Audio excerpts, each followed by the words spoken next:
Hello friends, इस social media platform पर आप सबका बहुत बहुत स्वागत है। मैं ब्रिजेश कुमार पटेल आप लोगों के बीच पिछली क्लास में भारत के प्रधानमंत्री से जुड़ी घटनाओं, उनके कार्यकाल आदि की चर्चाओं को लेकर के आगे बढ़ रहा हूं। आज हम लोग देखेंगे कि पंडित जवाहरलाल नेहरू की मृत्यु के बाद जो राजनीतिक घटनाक्रम हो रहा है 1964 से लेकर के हम लोग 1977 तक की घटना का आज जिक्र करेंगे और उसके बाद फिर अगली सीरीज में बढ़ेंगे। देखिए हो क्या रहा है। 27 मई 1964 को जब तीसरी लोकसभा के लिए जो संसदीय दल के नेता चुने गए थे पंडित जवाहरलाल नेहरू की मृत्यु हो जाती है और उनके स्थान पर लाल बहादुर शास्त्री जी संसदीय दल के नेता बनते हैं और देश के प्रधानमंत्री वो बनते हैं 9 जून 1964 को। और 18 महीने तक वो देश के प्रधानमंत्री रहते हैं और उनके कार्यकाल की सबसे बड़ी जो घटना होती है, एक तो अन्न संकट है, एक तो जो अमेरिका का उनके ऊपर दबाव पड़ता है, लेकिन वो कहीं से झुकते नहीं हैं।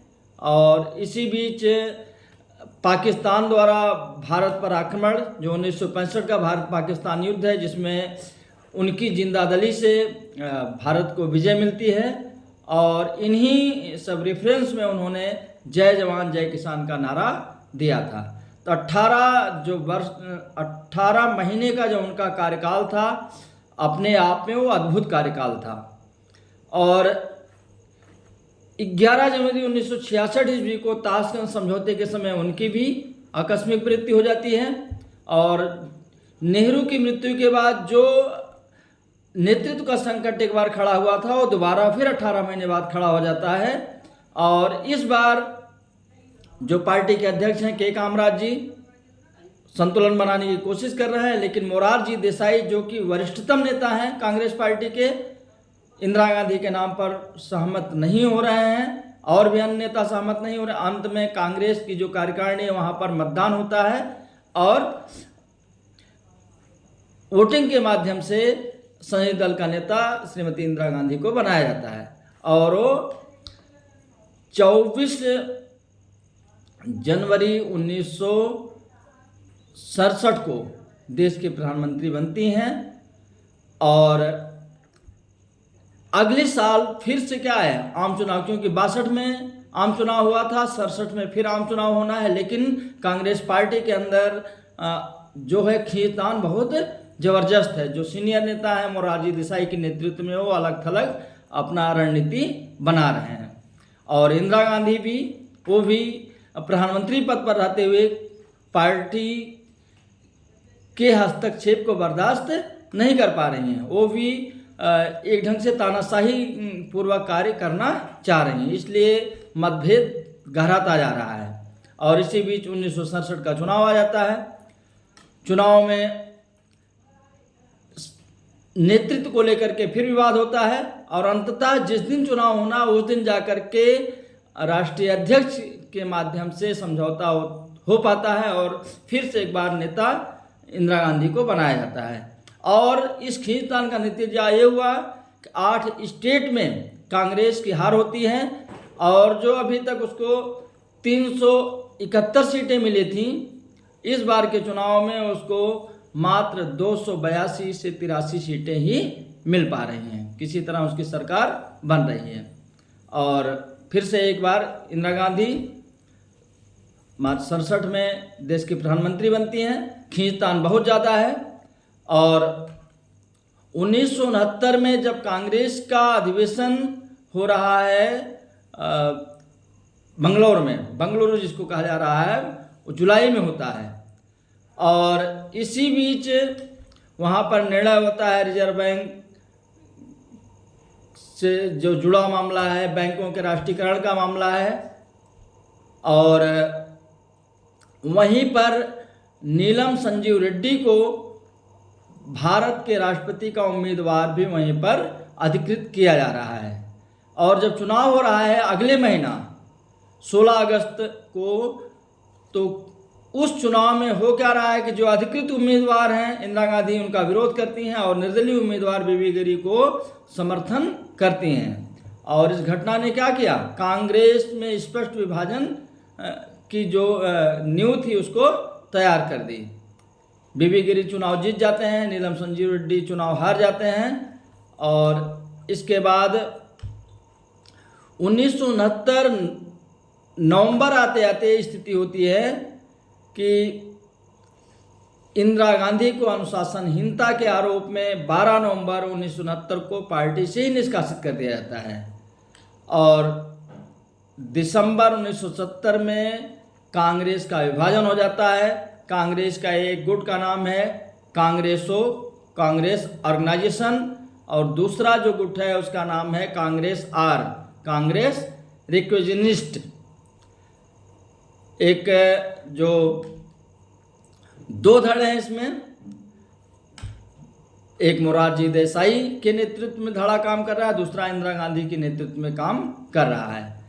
और एक औपचारिक जो विभाजन होता है जिसको पूरी तरह से मान्यता मिलती है वो जाकर के 70 में होता है। और जब विभाजन हो जाता है तो इंदिरा गांधी की जो सरकार है अल्पमत में आ जाती है और उनको अंततः त्यागपत्र देना पड़ता है। और उनकी सलाह पर जो उस समय के राष्ट्रपति हैं बीबी गिरी जी को उन्होंने राष्ट्रपति बनाया था। जब इंदिरा गांधी ने उनको लोकसभा भंग करने की बात कही तो मना नहीं कर पाए और उन्होंने लोकसभा भंग कर दी। और लोकसभा भंग करने के बाद फिर फरवरी मार्च 1971 में चुनाव हो रहा है। और इस चुनाव में कांग्रेस आर को 520 सीटों में से 352 सीटें मिलती हैं, प्रचंड बहुमत मिलता है कांग्रेस आर को, जिसकी नेता श्रीमती इंदिरा गांधी हैं और देश के प्रधानमंत्री वो बनती हैं। 71 में वो देश के प्रधानमंत्री बनती हैं। 71 में ही देखिए जो जनगणना का सारा रिकॉर्ड है, जो डेटा है वो प्रकाशित होता है। उसमें जनसंख्या हमारी बहुत तेज बढ़ चुकी होती है, 54 करोड़ से ज़्यादा जनसंख्या शो करती है। और जो चुनाव हुआ था 1971 का, गरीबी हटाओ के नारे के आधार पर उन्होंने लड़ा था और उनको प्रचंड बहुमत मिला था। तो एक तो जनसंख्या विस्फोट की स्थिति हो गई, उस पर ये सरकार फोकस करना चाह रही थी कि जनसंख्या कैसे कंट्रोल हो। इसी बीच जो पूर्वी पाकिस्तान और पाकिस्तान का जो आपसी विवाद था वो इतना ज़्यादा गहराता गया कि भारत पाकिस्तान युद्ध की स्थिति उत्पन्न हो गई। और 3 दिसंबर 1971 से 16 दिसंबर 1971 के बीच भारत पाकिस्तान का युद्ध चला। और 16 दिसंबर 1971 को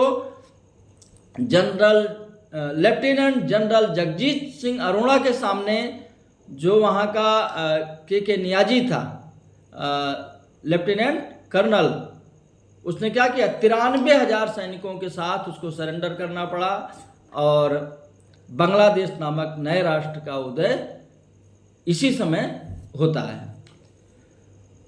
आगे बढ़ते हैं हम। इसी समय देखिए तो 71 में 24वां 25वां संविधान संशोधन होता है जिसमें प्रधानमंत्री की शक्तियों को बढ़ाया जाता है, संसद की शक्तियों को बढ़ाया जाता है।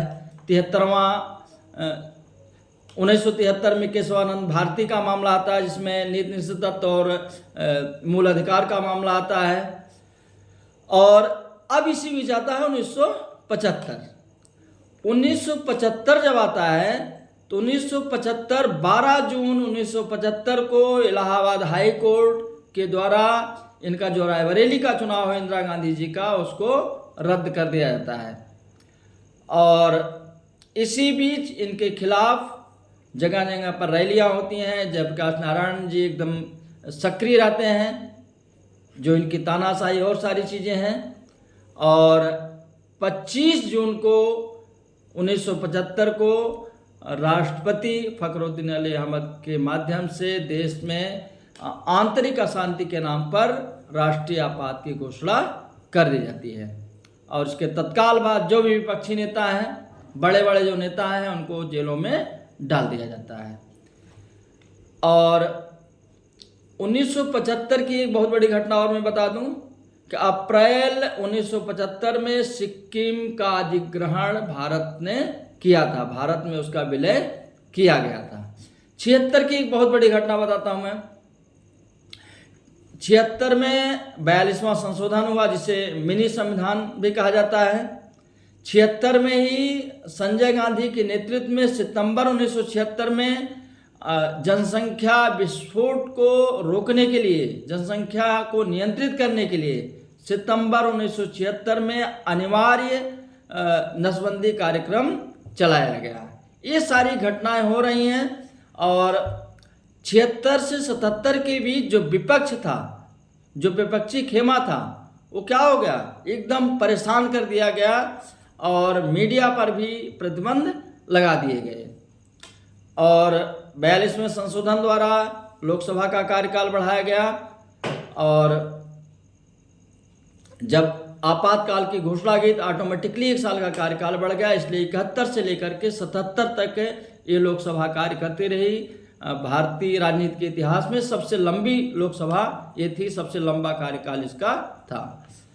और अब इसी बीच 1977 का चुनाव होता है फरवरी और मार्च में, और इस चुनाव में 77 में ही जो अन्य पार्टियां थीं, बहुत सारी पार्टियां, वो एक साथ मिलकर के जनता पार्टी का गठन करती हैं और चुनाव में सामने आती हैं। और इस चुनाव में, फरवरी मार्च के चुनाव में, स्वयं इंदिरा गांधी रायबरेली चुनाव हार जाती हैं, उनके पुत्र संजय गांधी भी चुनाव हार जाते हैं। और एक जो लंबी लड़ाई मोरारजी देसाई लड़ रहे थे इंदिरा गांधी के खिलाफ, 1977 के चुनाव में जनता पार्टी को बहुमत मिलता है और संसदीय दल के नेता मोरारजी देसाई जी को चुना जाता है। प्रधानमंत्री बनने का उनका ख्वाब अब पूरा, जो 1966 में उन्होंने प्रयास किया, सीनियर और इम्पॉर्टेंट लीडर होने के कारण सफलता नहीं मिली। 67 में भी उनको सफलता नहीं मिली। 67 में उनको उप प्रधानमंत्री पद और गृह मंत्री से संतोष करना पड़ा और अब जाकर के 1977 मार्च में वो देश के प्रधानमंत्री बन रहे हैं। लेकिन जो लोग एक साथ जुटे थे, उनकी महत्वाकांक्षाएं इतनी ज़्यादा थीं कि लंबे समय तक वो साथ नहीं रह पाए और कुछ ही महीने बीतते बीतते, 1 साल भी नहीं बीता था कि मोरारजी देसाई के खिलाफ क्या हो गया, अविश्वास प्रस्ताव आता है और उनको पद त्यागना पड़ता है। मैं पहले ही बताया था कि नीलम संजीव रेड्डी जी की भी इच्छा थी कि वो संसदीय दल के नेता बने, प्रधानमंत्री बने, लेकिन ऐसा नहीं हुआ, वो राष्ट्रपति बने। जब मोरारजी देसाई के द्वारा कहा गया कि आप लोकसभा भंग कर दीजिए, शायद इसीलिए उन्होंने उनकी बात को नहीं माना। जबकि 1970 का मामला था, 69 विधानसभा भंग जब करना था इंदिरा गांधी के कहने पर, तो बीबी गिरी जी ने बड़े आराम से लोकसभा भंग कर दी, लेकिन नीलम संजीव रेड्डी जी ने इस बात को नहीं माना और इंदिरा गांधी के सपोर्ट से कुछ समय के लिए जो दूसरे महत्वपूर्ण नेता थे, किसानों के नेता थे, चौधरी चरण सिंह, वो कुछ महीनों के लिए देश के प्रधानमंत्री बनते हैं। तो ये घटनाक्रम रहा, ये स्थिति रही।